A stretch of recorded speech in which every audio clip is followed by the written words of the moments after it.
चोरी का आरोप लगाया है डेटा जारी करते हुए। कर्नाटक सरकार ने खुद ही भाई मेरी समझ के परे है, ये क्या करते हैं नहीं करते, इनको खुद याद रहता है कि ये क्या कर रहे हैं। कर्नाटक में किसकी सरकार है? अगर ये वोट चोरी की अगर ये बात कर रहे हैं तो किसकी सरकार ने वोट चोरी की वहाँ पे?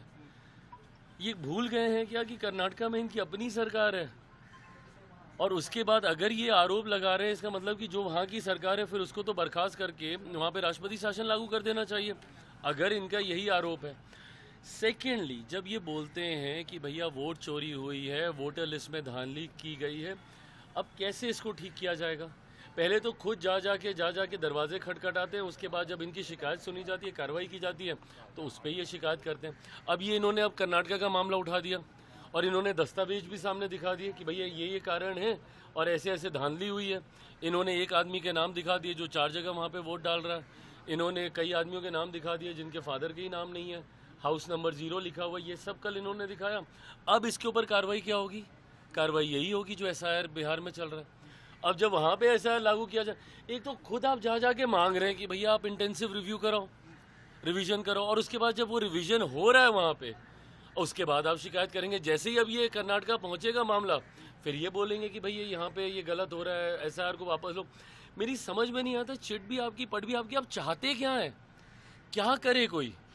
चुनाव आयोग के पास जब आप शिकायत दर्ज कराइएगा कि भैया वोटर लिस्ट में धांधली हो रही है, कल 1 घंटे का पूरा इन्होंने इवेंट बना के वहाँ पे प्रेजेंटेशन रख दी। अरे तो भैया आपकी इन्हीं प्रेजेंटेशन से तो परेशान होकर चुनाव आयोग ने ये फैसला लिया कि चलो ठीक है, एक बार फिर से इंटेंसिव रिवीजन हो जाए, 2003 के बाद नहीं हुआ है तो हो जाए। जितने लोग बाहरी हैं, जितने लोग मर गए हैं, जितने लोग duplicacy of the voter list में हैं, उन सबका नाम छट जाएगा। अब जब उसको छांटा जा रहा है तो दिक्कत है। अब इन्होंने कर्नाटक के लिए फिर इन्होंने दरवाजे खोल दिए। अब कर्नाटक की सरकार कितनी सहमत है वहाँ पे भगवान जाने, क्योंकि इनकी अपनी सरकार है। पर दिक्कत ये है, अब जैसे महाराष्ट्र में चुनाव है, अब महाराष्ट्र ये आज तक हमको सुनाते नहीं थकते कि भैया वोटर लिस्ट में धांधली की वजह से हम लोग वहाँ का चुनाव हारे हैं। तो जो झारखंड का चुनाव जीते थे वो ठीक था, वहाँ पे वोटर लिस्ट ठीक थी, झारखंड में कोई दिक्कत नहीं है। एक समय पे 2 जगह चुनाव होता है, एक जगह आप जीत जाते हैं तो वो ठीक रहता है, जहां आप हार जाते हैं वो गलत हो जाता है। ये सोच ही गलत है, ये गलत राजनीति कर रहे हैं राहुल। हाँ सही बात है। आप बताइए, इतना दिन हो गया, 8-9 दिन होने को आया, ठीक है, जब से इन्होंने सूची जारी की है। भाई राजनीतिक दल होने के नाते आपकी भी तो जिम्मेदारी बनती है ना कि भैया बता दीजिए, जब आप इतना आरोप लगा रहे हैं, व्यक्तिगत तौर पे जो जा रहा होगा जिसका नाम कटा होगा, और वो तो अब सूची पे उस पे भी आ गया, साइट पे भी आ गया, आप देख लीजिए आपका नाम उसमें है कि नहीं है। और अगर आपका नाम कटा है उसके लिए भी एक अलग से साइट बना दी गई है। आपके पास पर्सनली हैंड डिलीवर हो रहा है वहाँ पे नोटिस, जिनके नाम कटे हैं।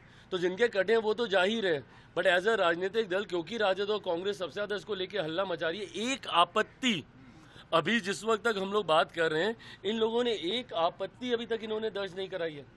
तो सिर्फ हंगामा ही खड़ा करना। सदन देख लीजिए, आज भी सदन इन लोगों ने चलने नहीं दिया। सदन आप चलने नहीं दे रहे, SIR की प्रक्रिया को आप स्वीकार नहीं कर रहे, फिर रोज आप प्रेस कॉन्फ्रेंस कर रहे हैं ये कहते हुए कि भैया वोटर लिस्ट में धांधली है, दुनिया भर की बातें करते हैं, बट आपत्ति आप एक जाके दर्ज नहीं कराते। तो ये करना क्या चाह रहा है विपक्ष? पूरी तरीके से कंफ्यूज है, इनको समझ में नहीं आ